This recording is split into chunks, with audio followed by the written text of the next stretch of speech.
Hey guys, it's time for the volley. We've had a week off, so Chelsea could stretch out a bit last week. We're back there with some decent football to talk about, and a lot of goals, and a lot has happened since we were last on the air. Should we get to it, Max? Let's do it, sir. Let's do it.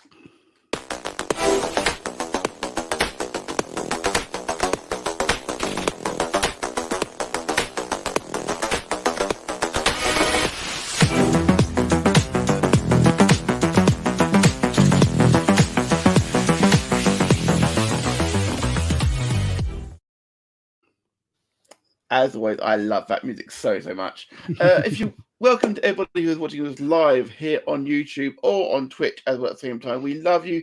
Please get in the chat. We would love to have you be a part of the volley here on Radio Tekkers. So, Mags, should we address the elephant in the room now, or should we get to that at the allotted match time for them? Yeah, I think it makes sense to cover the football first before we hit the biggest stories of the weekend, I suppose. That's probably a good idea. So, with that all being said, and of course the chat, the chat is already warming up already. FIFA Connor is saying hello, lads. Always a pleasure to have you along, Connor. And we've got Dan Griffin is saying, being shortly, just grabbing some grub. Absolutely, mate. Just catch us up. It'll be fine. And Connor is already ranking. Oh, I wonder what that could be.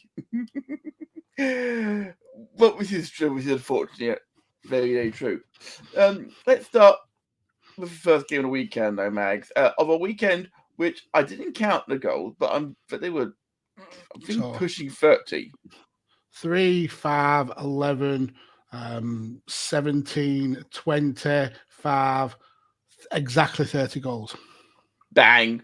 And we'll start with what some would consider an upset, maybe. In terms of how dominant Chelsea were. Oh, Chelsea they smashed Leicester all over the park. Yeah. All the way through the game. This was a massively dominant 62% possession, 16 shots to Leicester's 4, 7 on target to Leicester's 3. This was Chelsea running the game. Leicester were very lackluster, incredibly poor defensively. I think Johnny Evans had a particularly bad game. He was left napping quite a few times. But this shows why Chelsea are top of the league. Chilwell haunting his old club. Kante getting in the goals. Rudiger's a glorious kind of a flick header. And the teamwork for the third goal to set up Pulisic. This was an outstanding performance by a team who have not even got their best players on the pitch. There's still no Werner, there's still no Lukaku, but yet they're still able to score 3 goals at a club that were challenging for European places last season, and now they're struggling in mid-table. This was a great result. Yeah. To give just a little bit of credit, though, it's not like Mendy in goal had nothing to do. He was still kept busy. Possibly the save of the weekend with the snapshot, and I forget who it was from. Was it from Amate? I want to say a brilliant save. But other than that, this was Leicester being capitulated. It was. At one point, the Tekkers Twitter chat was going on lines of Rodgers is trying to lose his way into the United job. Some people still have that opinion. We'll get to that later on, and of course, there's also more content coming from our rest of our brethren at Radio Tekkers about this as we go along. Connor is very bitter about Chelsea. I fucking hate Chelsea at the moment. I mean, playing too well, in my opinion. At the beginning of the season, a lot of people, probably us included, kind of wrote Chelsea's title credentials off, that they'd be kind of like there or thereabouts, but not able to challenge City or Liverpool. They're doing the best job of walking away with this title. I mean, played 12, won 9, only lost once, only let 4 goals in all season so far. The second top scorers in the league behind Liverpool. This is a team that's walking this title so far. I mean, we covered the Liverpool game on Sunday, and that was a must-win game for Liverpool, because if they didn't come away with the result, they were well out of touching distance with Chelsea. And as it stands now, they're still 4 points behind after their amazing performance at the weekend. So Chelsea are certainly the front runners, and absolutely deserve to be as going off form. Absolutely. Connor in the chat over on Twitch is saying Chelsea's team had the feel that Man City had a few years ago. They just rock up and win and get points easily. He doesn't like it. I've got to admit that a lot of teams won't like that. But the fact of the matter is that they've got match winners all over that team. They're playing without a striker. Mm-hmm. And City, who won the league last season, played without a striker and walked away with the league.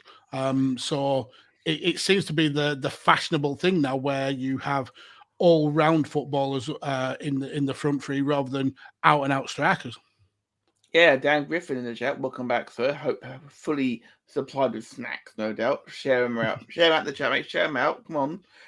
Dan Griffin is saying, I'd argue with a performance like Chelsea put in. Do they need Lukaku, really? I mean, who do you drop in this Chelsea team to fit Lukaku back in? Well, that's the thing, you see. Everyone playing this well, you don't drop anyone. You don't. But sometimes Tuchel is the sort of person who is very ruthless. If you're not playing well, he'll drop you. But if you're top of the league, how do you drop him? I mean, let's shout back to when he subbed off Callum Hudson-Odoi because he had a poor 20 minutes. So yeah, yes. He's certainly not beyond making those big decisions. Exactly. Leicester were really not at the race this one. They seem to be getting worse. Not is it fair to say getting worse by the week? Would that be fair, Max? I mean, you're not wrong. They haven't won in the last 3. Scoring wise, they've only got 16 goals this season, which is pretty poor for a team that is usually free scoring like Leicester. And it still baffles me that they went out and spent 30 million on a player who was so dominant in Austria and in Europe, and he can't even get in the team when Leicester are playing badly. It baffles me how they're not relying on Daka to be that man. Indeed. Dan Griffin in the chat is saying Tuchel has completely transformed Chelsea, totally from beast a year on from Lampard. Same team, more or less. Not a massive amount of difference. Actually, more or less exactly the same team as he had last year because Lukaku's out injured. Yeah, he's right. I think what Tuchel has brought to Chelsea is he runs a team rather than Lampard, who didn't have the most amount of experience and was kind of playing like a fan playing football manager. Thomas Tuchel is running the team as a proper manager. Indeed. FIFA Connor over on Twitch. Can Tuchel come to United, please? You have more chance of finding rocking or shit than that happening. I better say you're better like getting a leaf from the Pope. But we'll move on from that, I think, maybe, Meg. Then we'll move to a team which really needed a win as well because they were in dire straits. We're going to move across to Steven Gerrard's first game as Aston Villa manager. Villa 2, Brighton 0. Brighton had some bright moments. Fabianski had to do quite a lot of saving in this game. But at the same time, left it late, but they got the job done. Yeah, I'll just paper over you meant Martinez rather than Fabianski. I meant Martinez. I don't know why. Because they both play for Arsenal. I thought it was. I'm so sorry. But you're right. Brighton certainly had the most of the ball. They just didn't do as much with their time as on the ball than Villa did, and Villa left it pretty late as well. I think both their goals came in the last 5 or 6 minutes. But yeah, Brighton will be kicking themselves that they didn't put this to bed way before. Martinez, he's kind of had a slump in form recently, but he certainly showed kind of the signs of why we were rating him as one of the best keepers in the league last season. But when Ollie Watkins broke the deadlock, you could sense relief around Villa Park. It's been a torrid time for them in the league. Were they right to let Dean Smith go? Who knows? But he did spend a lot of money. He was kind of like saddled with losing Jack Grealish. But bringing in Gerrard is kind of like, it seems to have perked up the team a little bit. And even Tyrone Mings, who I still believe is stealing a living, scored a classy goal, a really well worked goal. Essentially comes off a great save and the ball comes to him and he power finishes it into the bottom corner. I feel really bad for the defender because he did the only thing he could do with 2 men behind him who were going to turn it in. He turned it away and it just fell to Tyrone Mings, who volleys it on his weaker foot into the back of the net. So there's to all those strikers there who won't use their weaker foot to score a goal. Tyrone Mings can do it, you can do it. Yeah, and it's a great way to start the kind of Steven Gerrard era. I think they do need to work on perhaps controlling the ball more. Only having 37% of the ball at home with a team full of talented ball playing footballers, that 37% is not enough, and I'm sure we'll see Gerrard kind of like trying to attack that. But it's clear that there was a brightness now to Villa, and I'm sure Stevie G will make the most of this Villa team and hopefully kind of like push them back out of that relegation battle.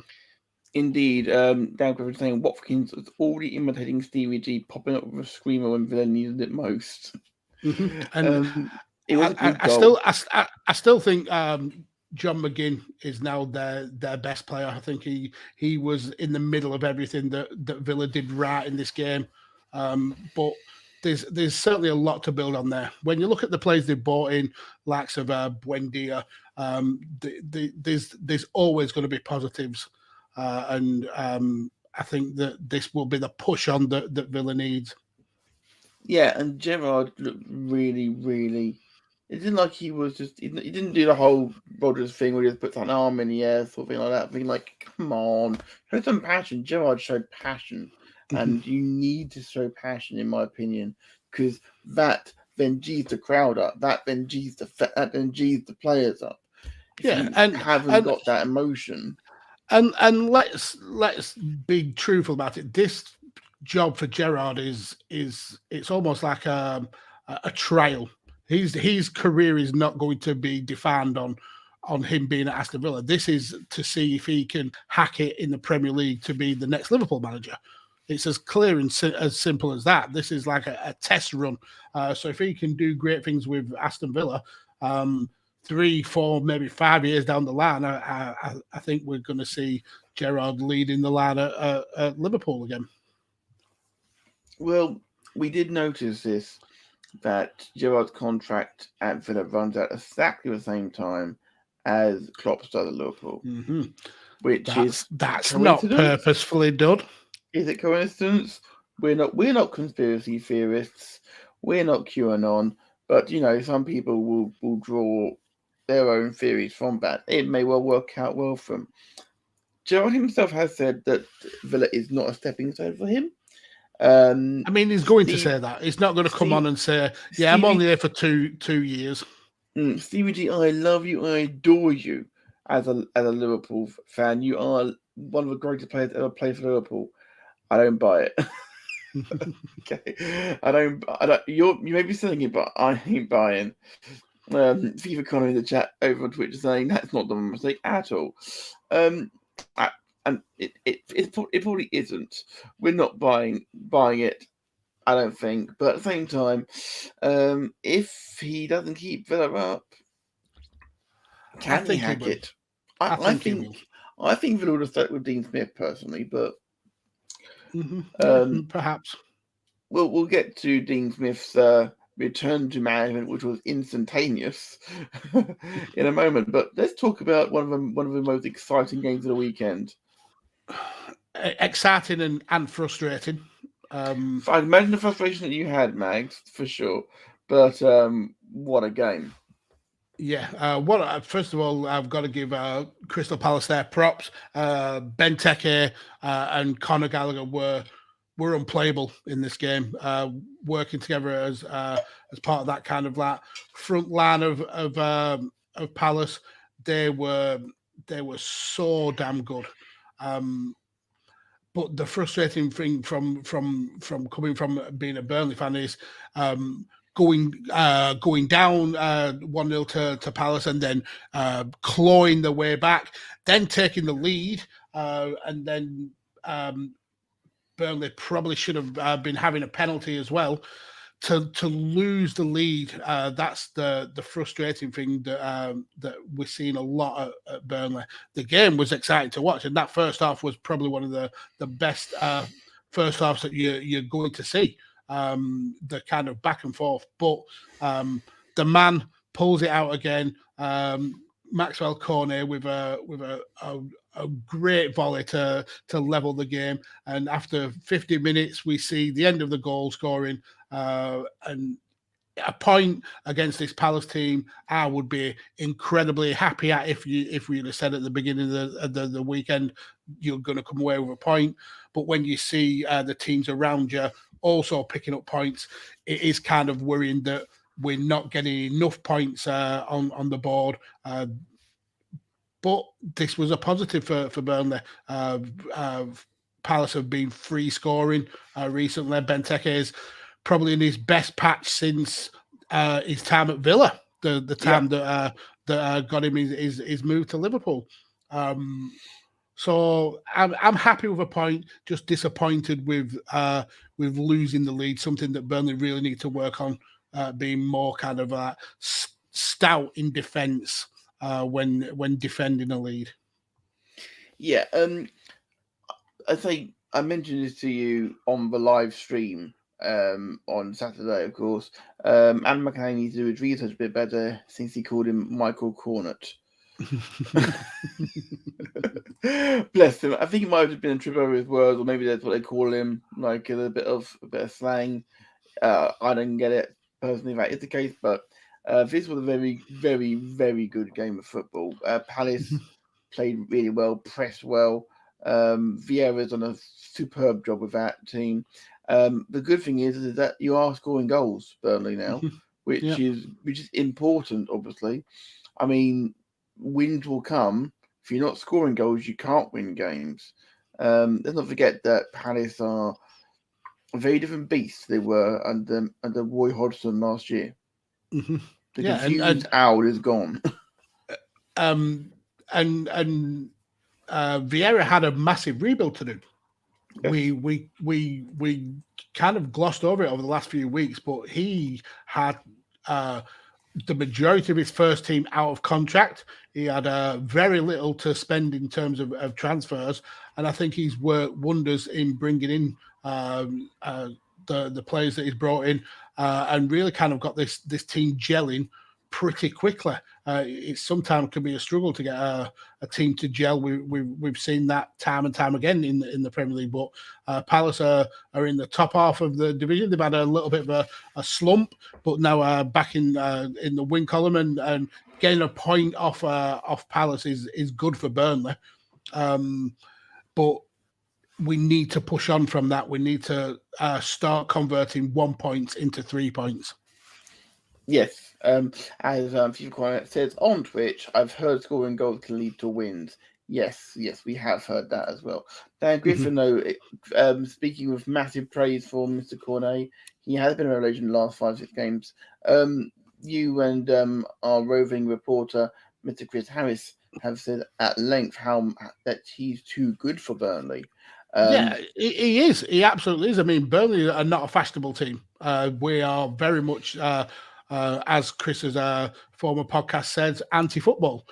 So to attract somebody of Maxwell Cornet's caliber, someone with Champions League experience, someone with experience in the biggest leagues in Europe, to have him to come to Burnley and not only be there as a stepping stone, or not only be there as somebody looking for a payday, but really looking to push the club onto greater things. He's been a revelation. There's a buzz around the town. There's a buzz around the club, and it's all centered because of Maxwell Cornet and his passion and his skill. He's raised the game at Burnley. Indeed. I think you get into a lot of teams up in that division with ease. He probably wouldn't get maybe in the top 3 starting 11s because of who would be in front of him, but I feel that he could certainly rest of them for sure. Yeah, he's definitely, for me, he's a top 10 team player, and certainly deserves to be higher up than 18th. I have a sneaking suspicion a team in black and white might come in from him in January, but you never know. They can piss off. Aviva Connor is saying Burnley are very much Brexit. In terms of football, yeah. In terms of politics, also, yeah. For our shame. Indeed. Before we move on to the next one, I've just got to play a bit of catch up in the chat, because FIFA Connor wants to know, when do you think Fat Frank will get back into management? Oh, I mean, it's a bit mean calling Frank McAvenny fat. I think he's but yeah, I don't think it's long. It's too big of a name, I suppose. I thought after his kind of dalliance with Derby and then with Chelsea, I thought the right move would have been him maybe getting involved in the England setup. Not because he's talented as a manager, but to kind of learn under Southgate, and be kind of, rather than be a club manager, be more of an international manager.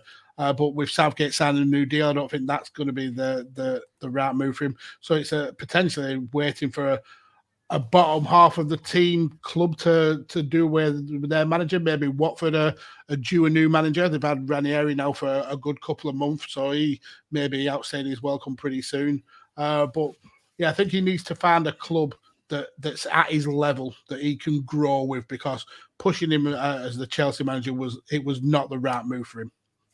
Unfortunately. Dan Griffin saying in the chat as well, Gerrard becoming the next Dalglish and following players' success of managerial success would make any Liverpool fan explode with delight. Maybe, but not every player who is amazing goes on to be a good manager, as we've seen. Just because you could hack it in, no offence, Scotland, not one of the top divisions, doesn't mean that you can hack in the top division in Europe. But it was a good stepping stone for him. It was a good starting point for sure. It was indeed. Dan Given, referring to Burnley here, take some of the pressure off McNeil too. Yeah, that is a good thing. And Chris Wood. I'm trying to keep up, and I keep trying to click it, and it just keeps bumping it up. FIFA Corner says time for Watford to continue the rotation of managers. Exactly. Indeed. You never buy a house in Watford if you're the manager. You always rent. Absolutely, you rent. You rent on a monthly basis for sure. Dan Griffin says, I wish I was as fat as Frank Lampard. Got to admit, those abs, yes, indeed. FIFA Connor says vice versa. Klopp, not a good player, but a great manager. Wenger was not a good player, but what a manager he was back in his day. We'll move on though to another 3-all game, which was Newcastle Brentford. This was bizarre for many reasons, but I'll let you start. Yeah, I mean, Lascelles getting on the score sheet for both teams. That was fun. I still get the feeling that this Saudi investment fund are looking at what they bought and thinking we've made a terrible mistake, because despite getting a point out of Brentford, Newcastle were not good. They I don't know if Eddie Howe's the right person to bring in. I mean, this Newcastle side got 3 goals, granted, but they had 23 shots to get those goals. 9 shots on target. So entertaining wise, yeah, it was good attacking football, but defensively they were dog shit. And Brentford, for the few chances that they had, essentially put them all away. A lot of being beat on the front post by keepers this weekend, which was very, very frustrating. It happened a couple of times with Kasper Schmeichel. Happened here with Darlow as well. But Joe Linton again on the score sheet. Jesus Christ, that's a shocker. But Sam Maximin is still the one shining light in this Newcastle team, and he drags this team by the bootstraps, and he's the one star. And if they lose him, I think this team could struggle. They need to spend big in the next couple of transfer windows. This team needs ripping apart and rebuilding, I think. I have a very bad feeling about that.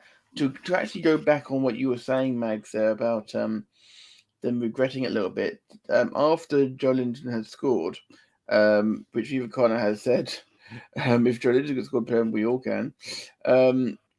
He when he scored, they cut to a picture. I'm not entirely sure because I was watching the highlights, but when they cut to the picture of the crowd, they showed Amanda Staveley and some on the board, and she actually crossed her chest after thank the Lord.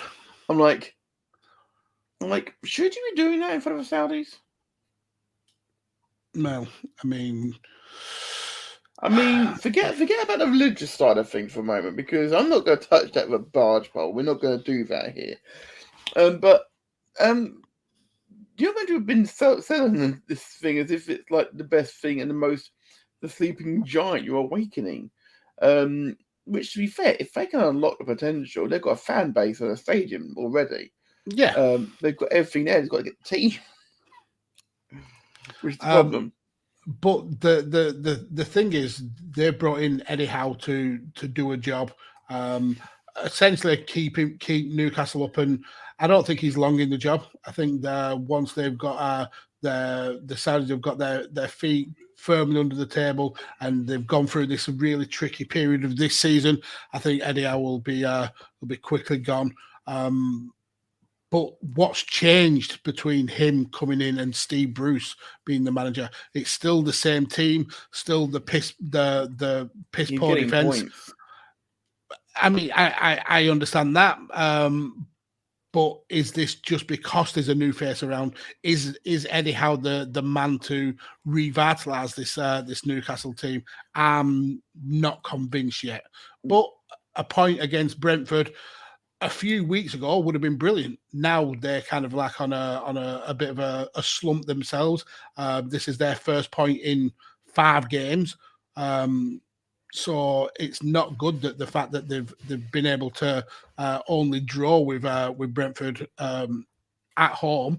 So it's not a brilliant result for Newcastle, and it still leaves them rock bottom. I don't see a way that they can make them numbers up and fight the way out of it on performances like this.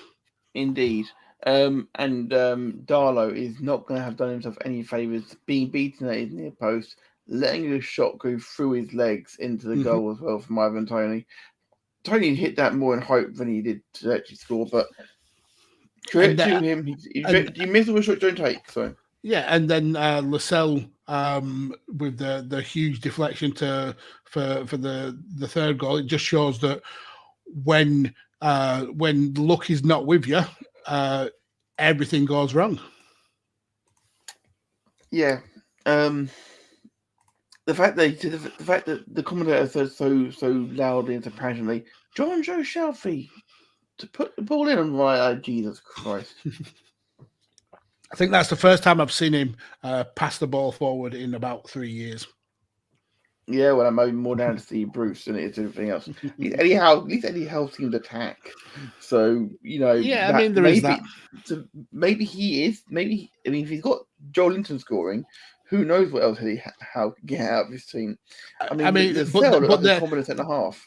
But there was a point where Joe Linton essentially fell over the ball later on in the match. So has he got Joe Linton scoring, or was it just a little bit of luck? Or was it bad luck you drew the ball, Meg? I'm just trying to play both sides of it here a little bit. Viva Connor in the chat is saying they should have done their research on the club before buying it. I dare say they did, but I'm not entirely sure they expected things to go this badly. Yeah, I mean, it's Newcastle is still a huge club in terms of fan base, in terms of history. Over recent years, maybe not, but the history is certainly there, and they'll be a big club again with the money that the Saudis are looking to plow into it. I think this just kind of like rubber stamps home that this isn't a quick fix project. They're going to have to put a lot of time and a lot of money in this, and it also shows that for all those football fans who said, "Oh yeah, Newcastle are going to be one of the biggest clubs now. They've got all the money in the world." All the money in the world won't protect you from performances like this, unless you're going to go and spend $1 billion in the transfer window and bring in 11 new players. You're still going to have issues like this happening. What it does do, though, is this now puts pressure on all those players that are out there because they're playing for their jobs. Because they know that if they don't perform, they'll be replaced. Because they can afford to replace them in January if they want to. If they want to, they can go and spend 50 million on someone like Andy Carroll, for example. If I'm just saying, like when Liverpool needed a player when they sold Torres, we went to Newcastle for Andy Carroll, paid way over the odds for him because he was available. They knew we had the money, and that's exactly the thing. Everyone knows Newcastle have the money to spend, so everyone's going to jack their prices up, no matter who it is. They could come after Maxwell Cornet, for example, and you could be asking for 3 times his actual value, and they would pay it. I think Maxwell Cornet is probably not on the cards, but I'm saying the example, that's all. Yeah, James Tarkowski is certainly someone who they're going to be sniffing around. He's been linked with the club for a long, long time, and his value is probably going to be, like I said, 2-3 times what we would get from another club. So, they are going to certainly have that rich team tax. Very much so. We will see how that all unfolds, of course. We've got some more comments to catch up on the chat here while we talk about it. Man United hiring, Lampard could do a job for Dan Griffin. And Faith O'Connor is saying, Alex, best manager, couldn't tell you where he played. Aberdeen, wasn't it? I mean, yeah, in terms of club, I think he played for Aberdeen. I don't know his position. No, couldn't tell you a bit either. Defender, I would assume. Dan Griffin, he would imagine him back then. Dan Griffin was saying in the chat, Sunderland are still a huge club in terms of fan base. This is true. They do tend to do relatively fill the Stadium of Light, even in League One. So Alex Ferguson actually was as a striker. And he was actually not a bad striker. In 317 appearances, he scored 171 goals. Played a couple of seasons at Rangers. Yeah. That's pretty good. That's a pretty good return. People who need goals right now include Norwich City, who got a great win. First game in charge for Delia Smith's son. Of course. That joke is never going away, I'm sorry. Norwich 2, Southampton 1, and that's despite Norwich going behind in this game. Che Adams took his goal really, really well early on, but Norwich is something they haven't done, and that's come back. Yeah, and I really feel for this Southampton team because they've been in a massive kind of slump of form, but this match there, I thought they played really, really well. Got probably the most shots that they've had in a long while. I think Adam Armstrong has been He's been pivotal in kind of like replacing Danny Ings, not in terms of goals so much, but in terms of kind of like his forward play with Che Adams. Newcastle, Southampton looked really, really bright, and then essentially Pookie and Billy Gilmore ripped the hearts from out of him. Pookie's quick equaliser was really well taken, and again getting beat on your front post, ridiculous. McCarthy was awful in this game. He had a terrible game, but Norwich definitely needed the win, and kind of like Eddie Howe, kind of like Steven Gerrard. Is it the fact that a new face in charge has kind of put a little spark under the players? Give them, like you said, they're playing for their jobs, they're playing for their places. This was a much improved Norwich performance. Still kind of under the cosh in terms of possession. They only had 37% of the ball. They only had 8 shots compared to Southampton's 17. But they did what they haven't been able to do for quite a while, and that score goals. Pookie with the equaliser, and then I think it was Grant Hanley got the winner. And again, a great performance by Billy Gilmore with the assist.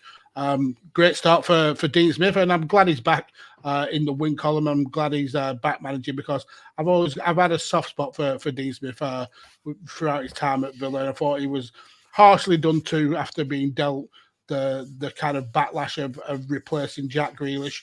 So at Norwich, with the pressure of kind of like getting them back out of that relegation zone, I think he'll do well. The scenes if they end up finishing above Aston Villa now as well, Mags. Dan Griffin in the chat saying, sorry lads, I got to hit the hay. I've had a word about pleasure as always. Not a problem, Dan. Cactus on demand. It's not a problem. But be on demand, sir. We've got saying Sunderland. Now that's a joke for you, Mag. Obviously referring to your to Chain Wrestling earlier on, of course. And FIFA Corner is also saying Southampton are going down, aren't they? I can't see them staying up. Without looking at the table, Mag, where do you think they are on the table? Right, so I've got a table in front of me, so I have to look. The 13th, which doesn't sound bad, and in terms of form, they've got a couple of wins recently. But the issue is scoring goals. They are the second lowest scorers in the whole of the league with 11 goals. The other team who has scored less than them, ironically, is the team that beat them with Norwich, who've only got 7 goals. So they need to kind of get that goal input up very, very quickly. I'm sort of torn here, because obviously it's no secret that I have no love lost for Norwich. But at the same time, I like Dean Smith. Mm-hmm. So I'd like to see him do well. But at the same time, I want to see Norwich go down with Vettel behind them. Wow, that's very mean. I've always found Norwich to be kind of like it's a local rivalry sort of thing, Mag. I mean, that's fair, but from my point of view, Norwich are one of those kind of like inoffensive teams where they'll bounce up and bounce down, and every couple of seasons, so you'll see Norwich show up, and they'll be bright, there'll be a change, but inevitably they do go down. They're kind of like the perennial plucky underdog, I suppose. FIFA Corner say they toxic of you. Yes, that is my Michael Pellegrini side coming out of me. I will point out that I once said I'd be more than happy with Liverpool being 18th in the league as long as Man United and Everton were 19th and 20th. So, you know, wow. I have said that before. I do have. To be fair, I don't like seeing nice managers given almost impossible tasks, but I do feel that he could have an impossible task here. Perhaps. I mean, you're talking about nice managers and impossible tasks, and that leads pretty much perfectly into the next match. Unfortunately, so damn toxic man right here. Absolutely. Speaking of toxic environments and nice men who are losing out, Watford for Manchester United 1. Mm-hmm. Wow. I mean, this has been talked to death all over social media. It's led to something that we've been expecting for quite a few months now. But how has it got so bad for Manchester United? Watford, who were pinned as everyone's favourites for going down, struggling with their own manager, sacked the manager earlier in the season. They've got Ranieri in. He's probably one of the favourites to be sacked again. That quicker kind of getting rid of managers. But this Watford team played Man United off the park. No passion at all from Manchester United. And the sad thing is that these are players who are paid at hundreds and hundreds of thousands of pounds per week, and they have been destroyed by a team that everyone expects to go down. It's ridiculous. This is arguably worse than the Liverpool performance, arguably worse than the Man City performance, and I think Ole had to go after this. It was ridiculous. It was, before we carry on, yay, the match for makes me want to cry, FIFA Connor. That's what you get, bitch. Right, okay, so, unfortunately, no, I jest about that, but I don't jest about this. We mentioned it while we were doing our live watch along. Graham from the Good Cop Bad Cop Wrestling podcast turned round and said, you can justify the Liverpool result, you can justify the City result, you can't justify this. No, exactly. I mean, you look at the talent that was on this pitch, hundreds and hundreds of millions of pounds worth of players, and they just didn't show up at all. And a lot of that is down to Ole. Let's not make any bones about it. He seems to be the kind of manager that wants to be friends with the players rather than a manager. And we mentioned on the watch along about the kind of comparisons between him and Klopp and Tuchel and Pep, how they have got a kind of winning streak as a manager where they can be the nicest person to speak to. But if you are not doing your job as a player, you will feel the wrath of them. I don't think Ole has got that in him.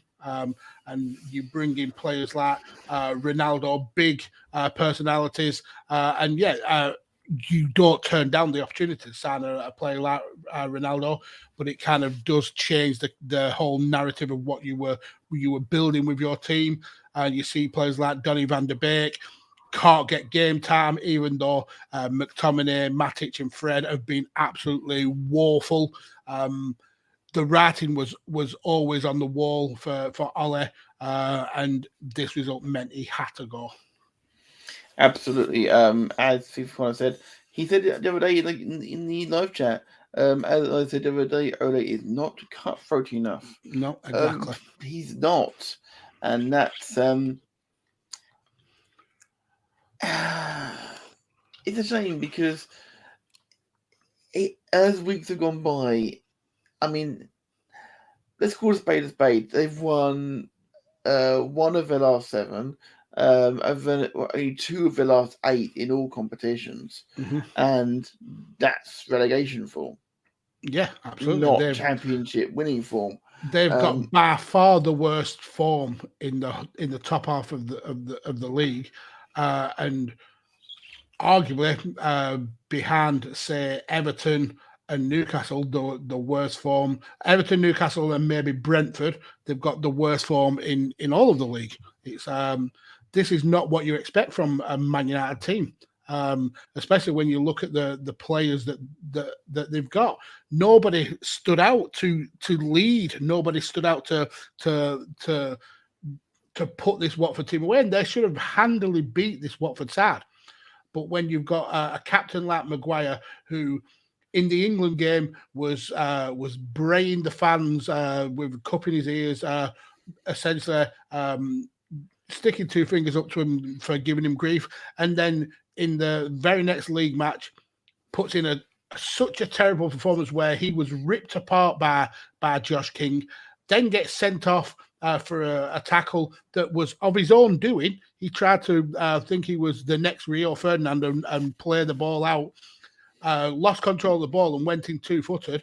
You had Lindelof, who was anonymous. You had Wan-Bissaka and Shaw, who Shaw has been absolutely amazing over the last 18 months, but just him and Maguire have lost all that chemistry they've got. Then you've got a forward line of Fernandes, of Ronaldo, all not performing. And the best player is the person who has been fighting tooth and nail to get in the team, gets on after, and within 5 minutes scores a goal, and he's by far the best player on the pitch, having only got half an hour of a game. And it's a delicious irony that the person that Ole was essentially holding back in Van der Beek is the person who scores the last goal under the Ole regime. Absolutely. EPW Show on Twitch says, evening, gentlemen. Hello, sir. See you. Always good to see you. Always good. FIFA got to poetic justice, if you will. Absolutely. One could argue that for sure. Let's not take anything away from Watford here. No, absolutely. Because they had to get their job done still. And this was always the right time to do a performance like this. Like we said, Man United were on the ropes. They look a shell of the former self. This was the time, and I'm sure Ranieri was G'ing up his team before and saying, "You can do a job here," and they did. Sarr was superb. Josh King was lively. It was the perfect time to put in a performance in the way that they did, and they deserved the win. This wasn't luck. This was a team who outplayed their millionaire rivals. And don't forget, it could have been worse. Sarr needs to go back to the training pitch to practice the penalties a little bit, because David De Gea saved both attempts at the same penalty. And even that was hard done for Watford, because the follow-up on the first penalty was put away, and that would have counted before VAR. But obviously with the encroachment and the retake, that was right to be done, did fellow. No, yeah, absolutely. But on another day with another VAR check, that could have easily been the opening goal. Absolutely.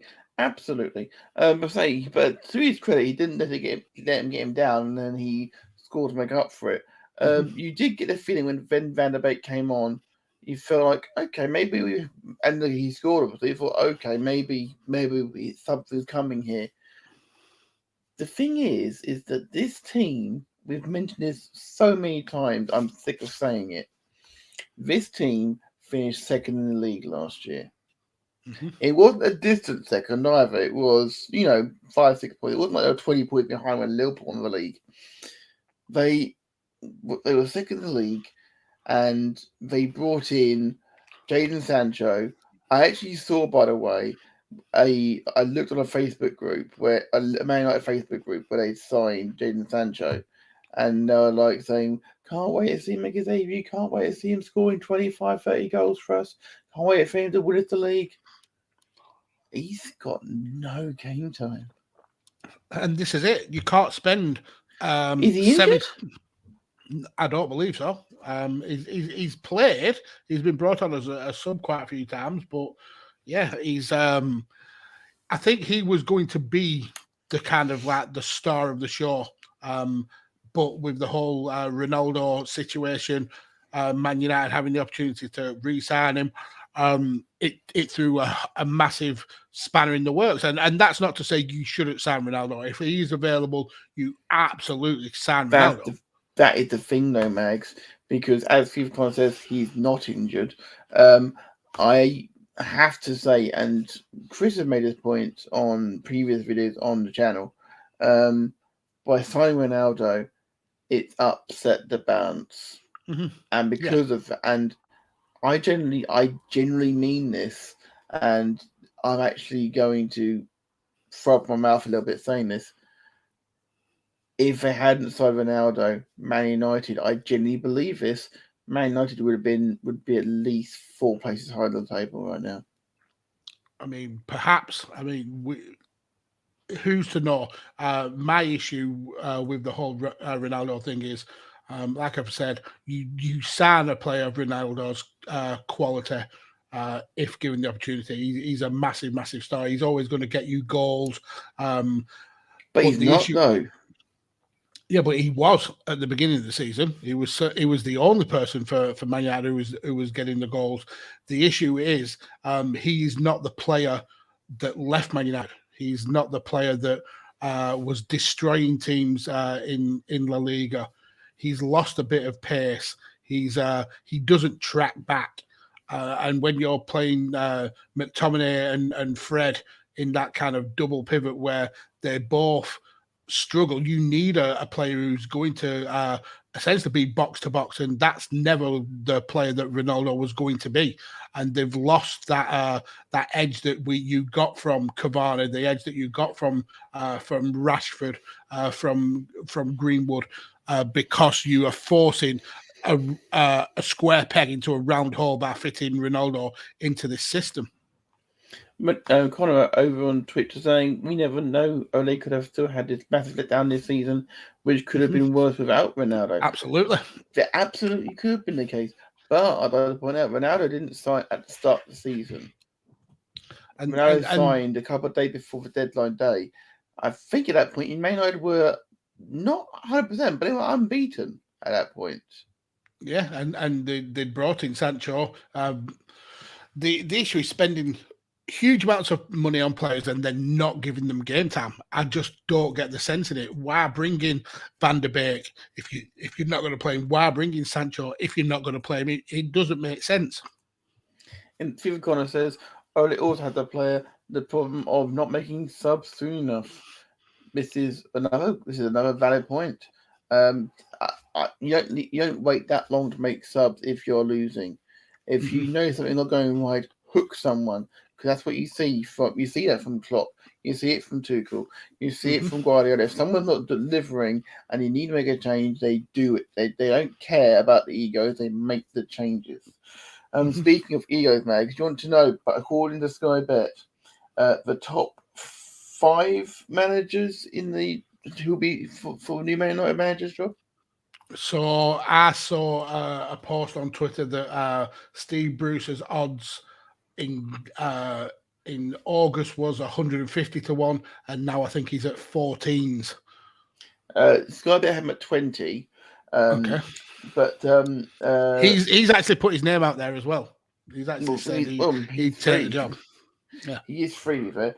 Zinedine Zidane is and Laurent Blanc are joint 5th favourite at 12s. Okay, I can't see Zidane. I know a lot of Man United fans are saying permanent manager, by the way. Yeah, and before we even actually get to the managers, I do want to speak about Man United fans, especially on football Twitter, showing a little bit of arrogance because a lot of the speak was we'll bring in Rangnick as a temporary until Ten Hag wants to sign at the end of the season. And I don't know if this Man United squad and this Man United team have the kind of power now to say we'll bring in a top draw manager in interim and then bring in another top draw manager at the end of the season. I mean, look at what we've ended up with. Michael Carrick as a caretaker until we get an interim manager in. And I don't think Michael Carrick's the man for the job. I think he's shown... He's part of the problem. Yeah, absolutely. He's shown very little passion. Every time the cameras cuts to Michael Carrick on the subs bench when Man United are losing. Like that. Yeah, he's sat there, arms crossed, not even really kind of interested. So I don't know. Clocking in at 9, clocking out at 5, picking up his paycheck. That's all he's doing. Literally all he's doing. So anyway, after that tangent, go on. Who are the favourites? Ten Hag is 4th favourite at 10 to 1. Michael Carrick is third favourite at 6-1. I will point out, Mags, the reason why it's on there is caretaker and interim managers completing at least 10 games will be deemed a permanent manager for the purpose of the bet. Okay, that's Brendan Rodgers 11-2, and Mauricio Pochettino is now 5-4 on. and Mauricio Pochettino is the person they should have gone for before Ole. Yeah. I mean, there was always talk even when he was at Tottenham that he would be the next Man United manager. It should have happened, and again, it's backroom decisions by a club who were the leading team in not only in England but in Europe, and the decision making, especially under the Glazers, has been ridiculous, absolutely ridiculous. For me, I think if Poch is willing to come and take the job, absolutely get Poch in now. Get him in as soon as possible. If Poch is off the table, for me it has to be Ten Hag. I think he's got the nous to control this Man United team. He's worked wonders at Ajax. There is a kind of like a bit of a cloud over him. Will he be able to work with these huge personalities? He's not at Ajax. He's not usually got a lot of money to spend. He's usually working with youth, but I think he's proven that he can do great stuff with a team. He can basically make them overachieve. So I'm sure he can come in and inspire that at Man United. But Poch, if he's available, he should be the number one target. Indeed. If you've got, by the way, backing you up, Mag, saying most United fans are just massive twats and don't understand the footballing world. And I suppose I can't be for all Man United fans, but some, for sure. I'd like to point out some people at the moment are saying that are linking Alex Ferguson to return until the end of the season. Ridiculous. What happened? But apparently there's more chance of that happening than there is of Frank Lampard or Cristiano Ronaldo taking over. Yeah, there what happened. It's going to be, we're probably going to end up with Michael Carrick till the end of the season, and then Poch or Ten Hag. I think the Zidane talk is that's all papers. He's made it abundantly clear that he does not want the job. He does not want to learn English. He's waiting on getting the France job. He's not interested in managing in the Premier League. Indeed. They were mentioned at length in the Tekkers chat on Saturday night. My brother mentioned that Zidane wants that France job. Graham Mayer joked that Zidane would be a great sign to replace Fred or McTominay. Which made you smart at the time, and again right tonight. There's a lot of weird names being thrown around on the betting side of things. Sean Dyche, just to piss you off, by the way, Mags, is the rankest outsider. He's got longer odds than Pep Guardiola. Good, because I don't want him to leave. I think Dyche should only leave for England. And that's not likely on the cards now with Southgate signing a new 2-3 year deal. You never know. And about 3-year deal, you never know. Few got a thing I'd like to think I'm not a matter to understand football as it is. And I would also like to think that I'm not biased. Yeah, you're definitely not a twat. Definitely not. No, you listen to Radio Tekkers. So you're not. Definitely not. So you can't be. Exactly. We'll move on to the last of the 3 o'clock games, which was Wolves versus West Ham United. West Ham dropping points unexpectedly. You've got to think this is very much against the run of form. Yeah, first loss in 5 games. This West Ham team have been exciting to watch. Unfortunately, they just didn't turn up to perform for this day. And Wolves were too strong.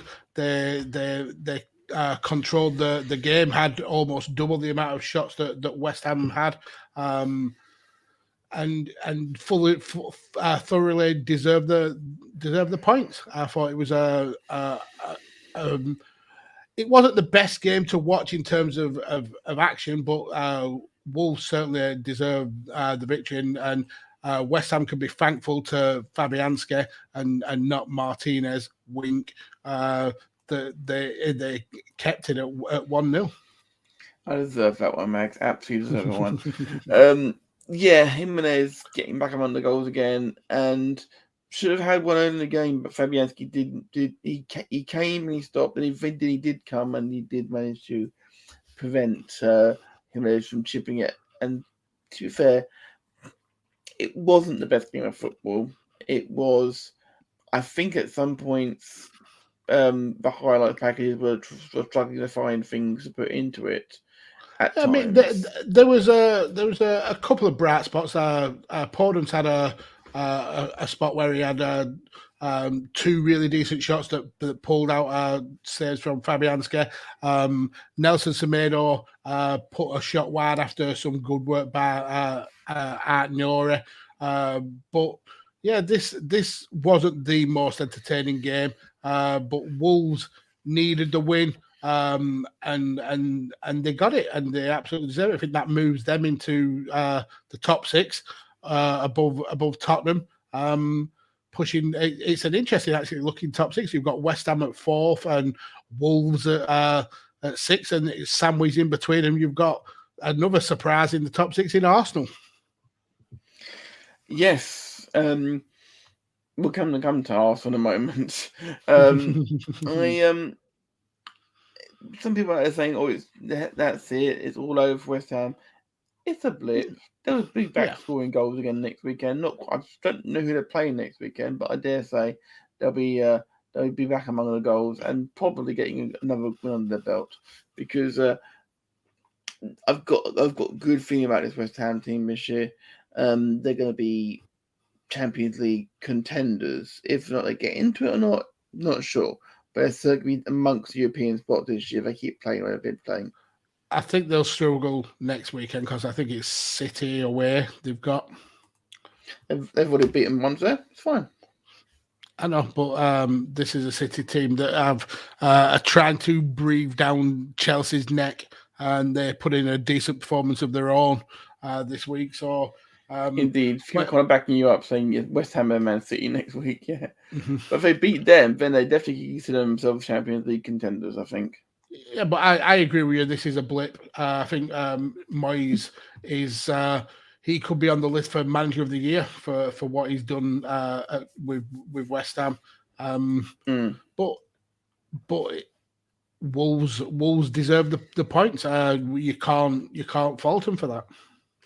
You know, if you've got to say it'll be a draw, I think West Ham would take a draw at City, let's face it. This next game we're going to talk about was our Tekkers watch-long game. So we won't draw it for too long, mainly because people may think I'm going to start waxing lyrical about how amazing the Liverpool players were. But I just want to spotlight Aaron Ramsdale's performance in this game. Far and away the best Arsenal player on the pitch. Far and away. He kept this in single figures. And this, for me, and obviously you're going to have a little bit of bias being a Liverpool fan, but I don't think that this was a particularly outstanding performance by Liverpool. No, I agree. I agree. But everything that they did, it seemed to lead to goals.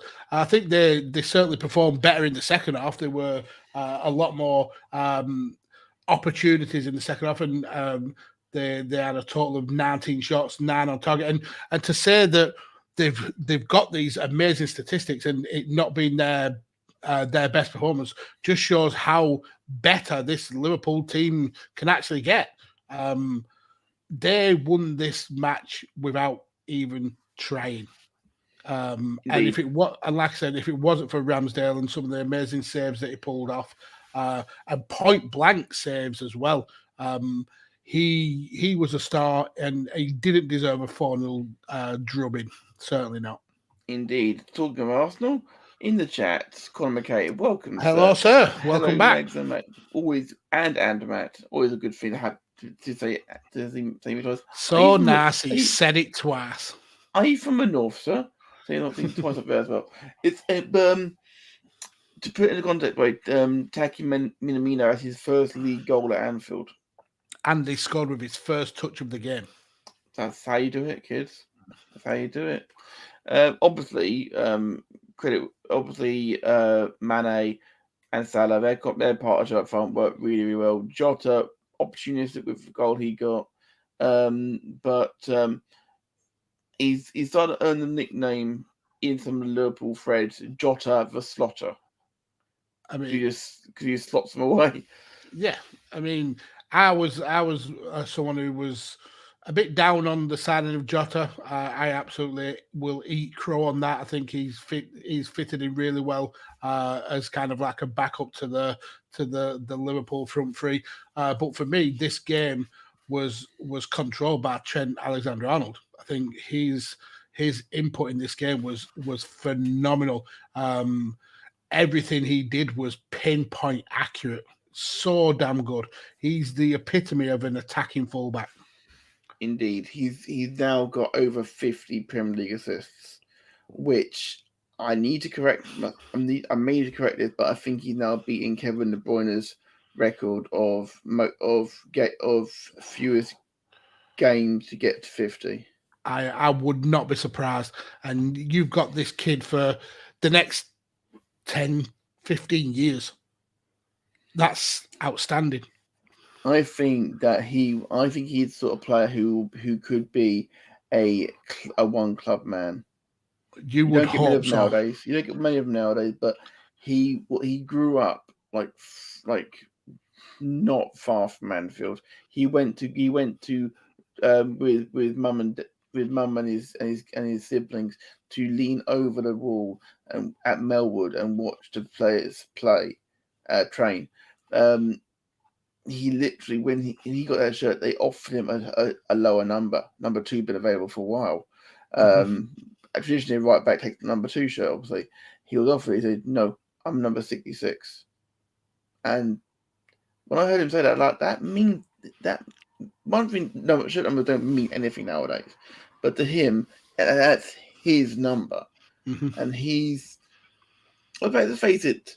As much of a hero he is, I'm pretty sure that the parents aren't so keen on people getting his shirt because if they're paying by a letter, it's not the Sports Direct people are like rubbing their hands together for the printing costs. So Connor's asking in the chat, what does the 66 mean? No, it means something to him. It means something to him because it's his number. Yeah, that's what I'm getting at.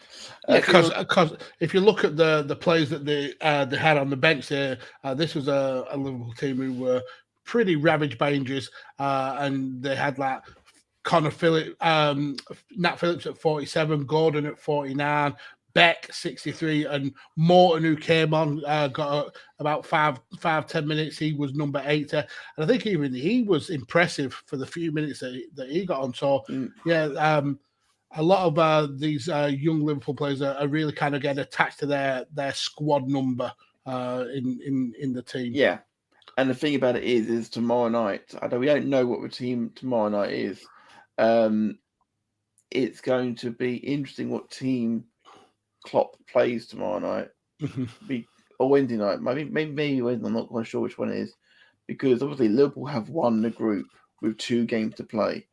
Yeah. He may well play some of the kids, give them some game time. Yeah, they've got Porto on Wednesday. Porto, and that's at home as well. So it may well put some of the kids out. I would not be at all surprised. And my God, why wouldn't you? Why wouldn't you play a Champions League game at home under the lights with a crowd cheering you on, your local lads?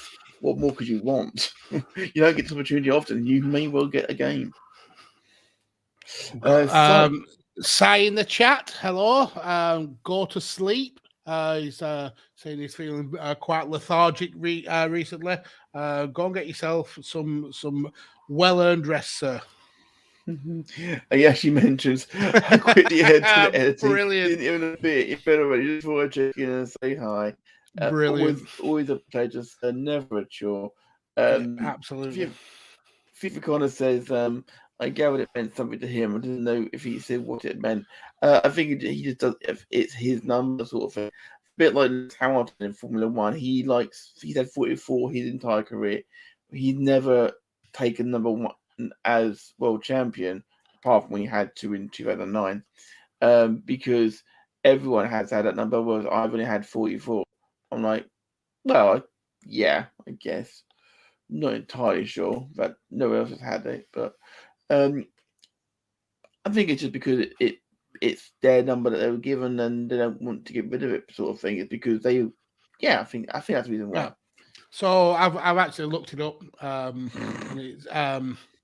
it says it doesn't hold any particular significance to him in his personal life.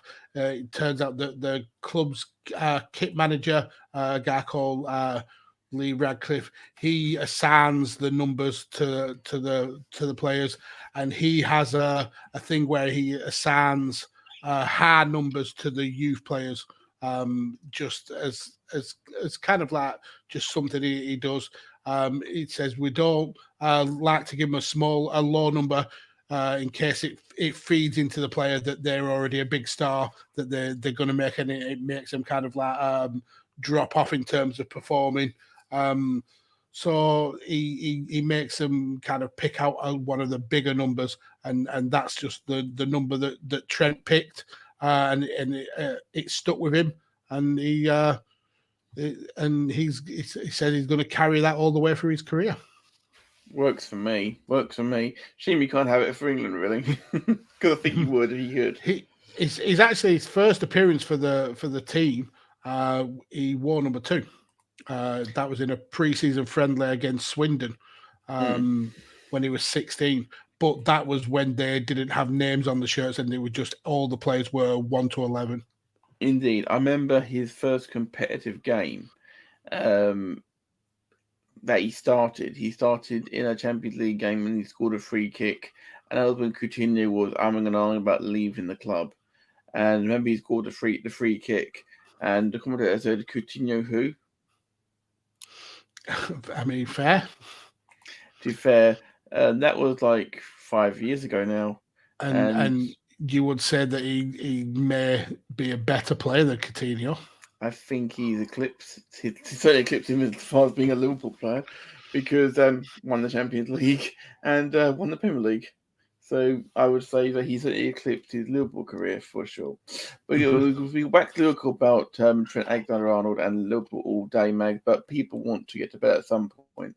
So let's move on to a stroll in the park, shall we say? Man City 3, Everton 0. Yep, easy game for City. Kind of like picking up from how they were last season, stroll into victory. Not a classic performance by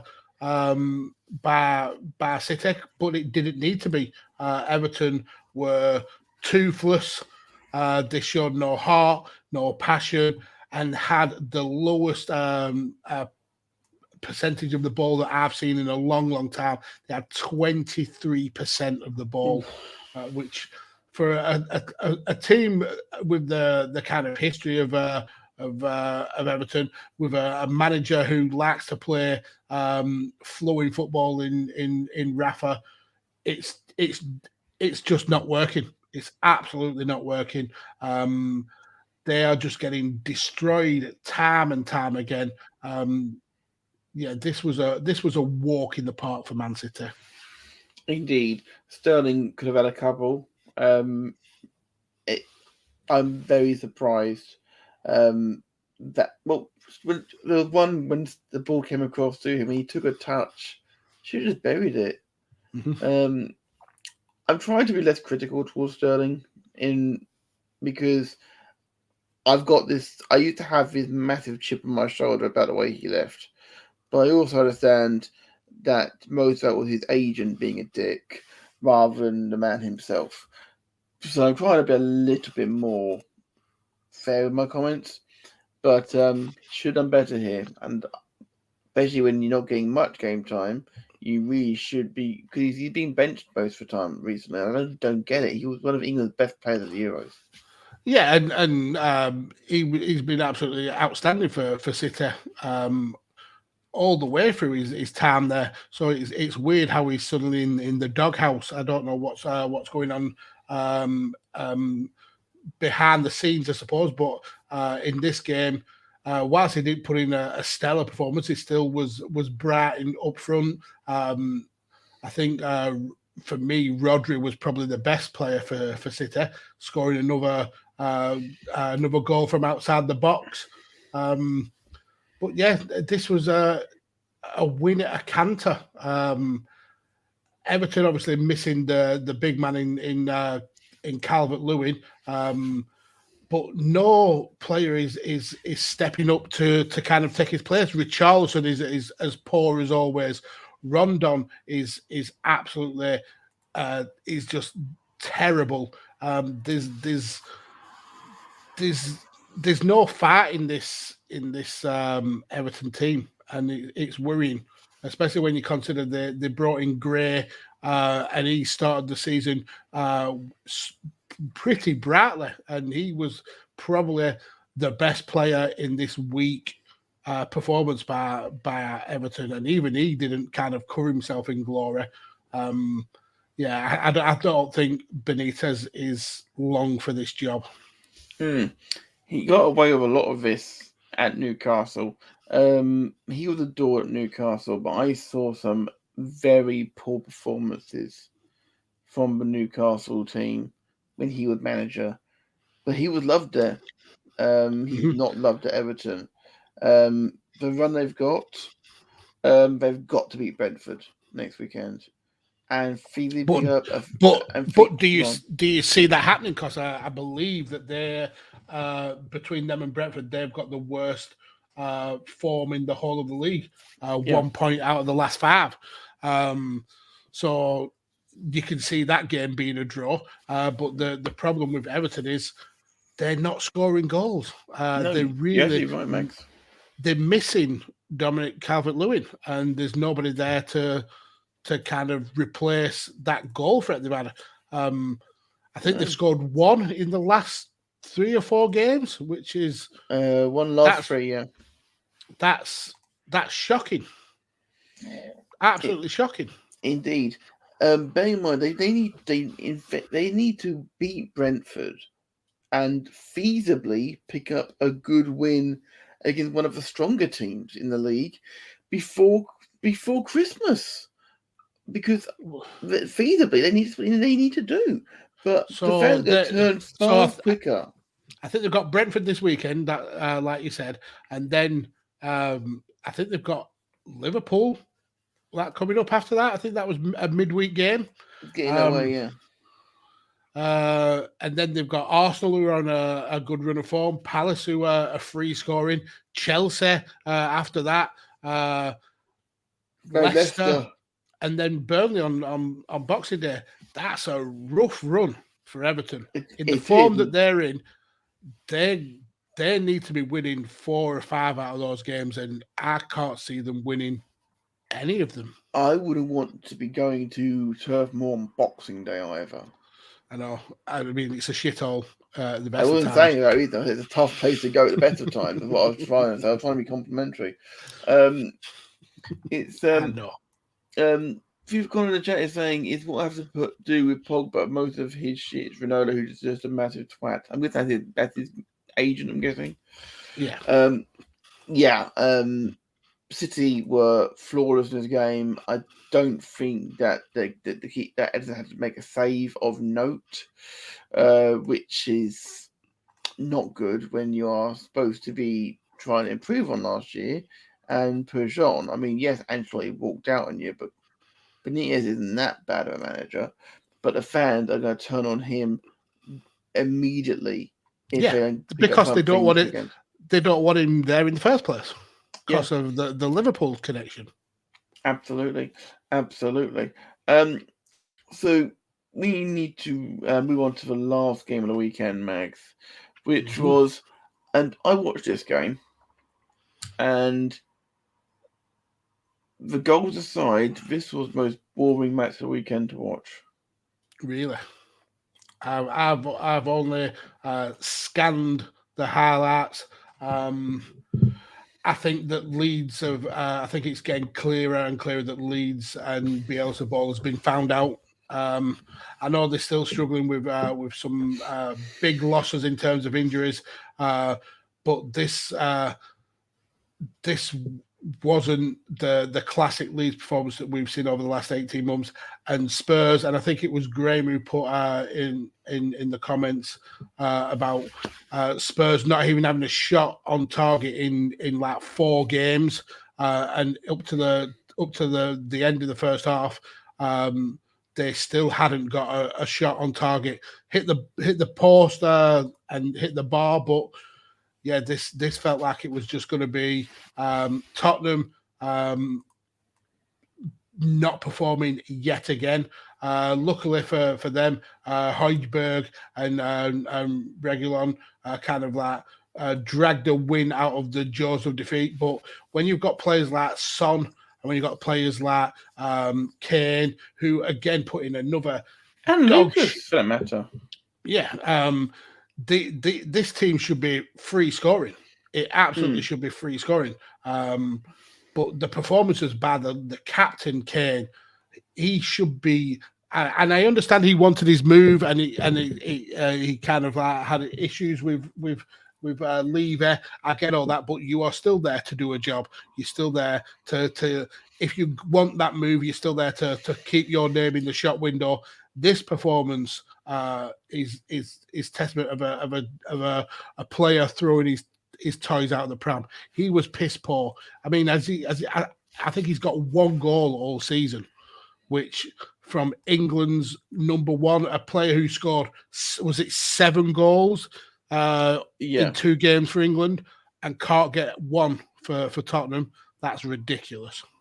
Indeed. If you were playing against Milkman and Postman, Mag, to be fair, in the international break, even you could have done that. No, I understand the difference in quality, but when you're getting 7 international goals in 2 games and you have got 1 league goal in 12 games, there's a disconnect there. There is a bit of a disconnect there. Fifth guy saying Conte does not seem to be doing as well as everyone expected. This was his second game season. And to be fair, he had 2 games. Give him a chance, mate. And he's been left with a team that have no form. He's been left with a team that are doubting themselves, all led by a captain who doesn't want to be there. So the morale in the dressing room must be at rock bottom. So even a manager of the caliber of Conte coming in, it's going to take some time for him to work his magic. I think that he'll do a job there. I mean, he's a world-class manager, but he's got a hell of a lot of work to do, and it's interesting how bad Tottenham's performances have been, and yet they're still in sniffing distance of Europe. I mean, they've got 19 points. They're in 7th place. A good couple of wins will get them above the likes of West Ham, and I think that Conte is a man that can do that. He's won pretty much everywhere he's been as a manager. So I think he's the man to do it. And I think Man United are kicking themselves that they didn't get Conte when they had the opportunity to. I agree. Let's not forget how much Conte was geeing up the crowd, and the crowd responding really, really well to it. The fans already love Conte, and he'll get the best out of the team over time. Is he going to have enough time to keep him in the hunt for the bigger places in the league? I think they can write off the Champions League this year already, but I think if they're not looking for a cup, then that would be misguided for them for sure. Let's look at the back line for Tottenham, or should I say what wasn't there, because Emerson Royale just got completely skinned for the goal, and Dan James, his first goal for Leeds since he moved, really good finish as well. But up after that, Leeds were just absent.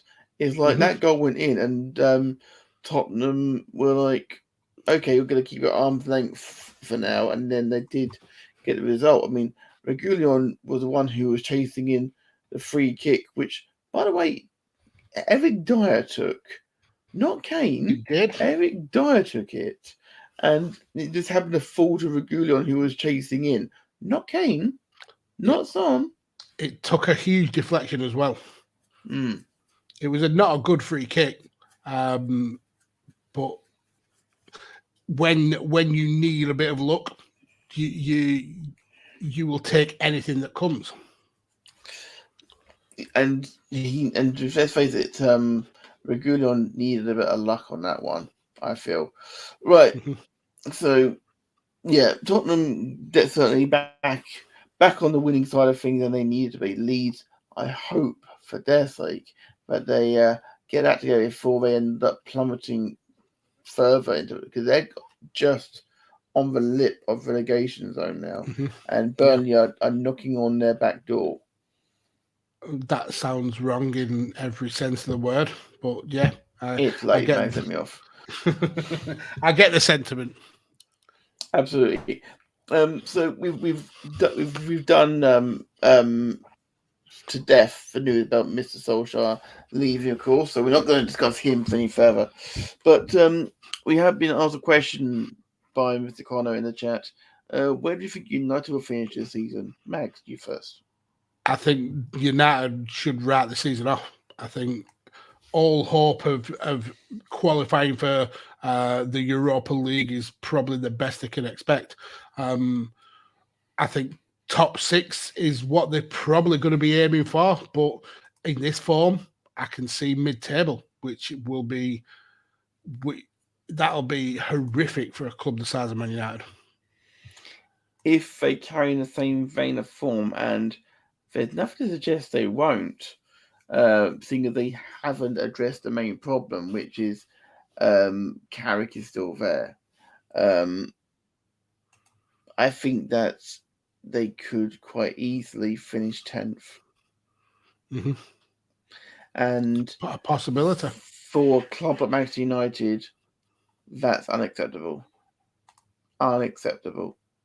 A team that went from 2nd to 10th, and that's not because their squad's not been decimated. No injuries.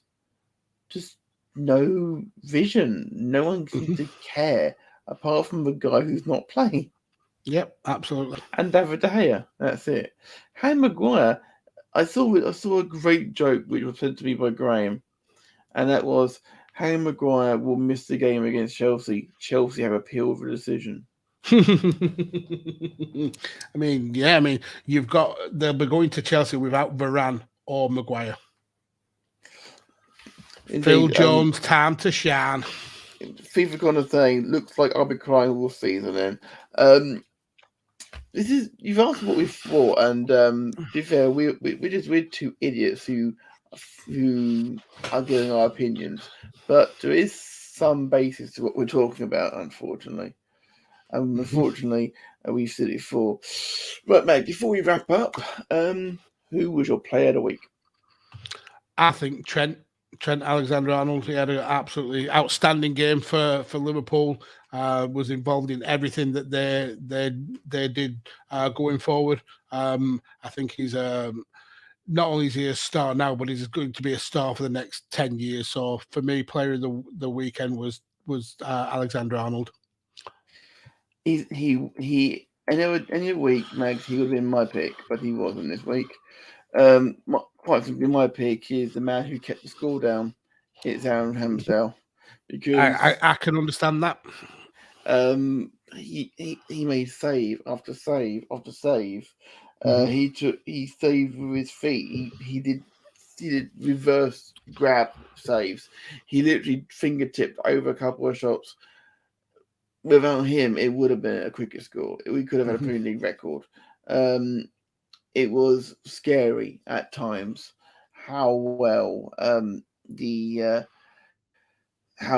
front line was working. I was worried for Arsenal, mainly because Mum had to go for teasing my brother so much. So yeah, Ramsdale for me, Alexander-Arnold for you. That's obviously not good.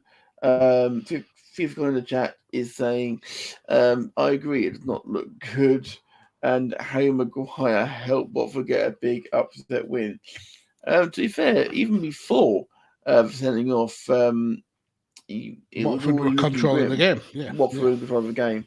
But even so, it is what it is. So, Mags, let's wrap this bad boy up and let's get to bed ourselves, shall we? Follow Si's lead and head to bed.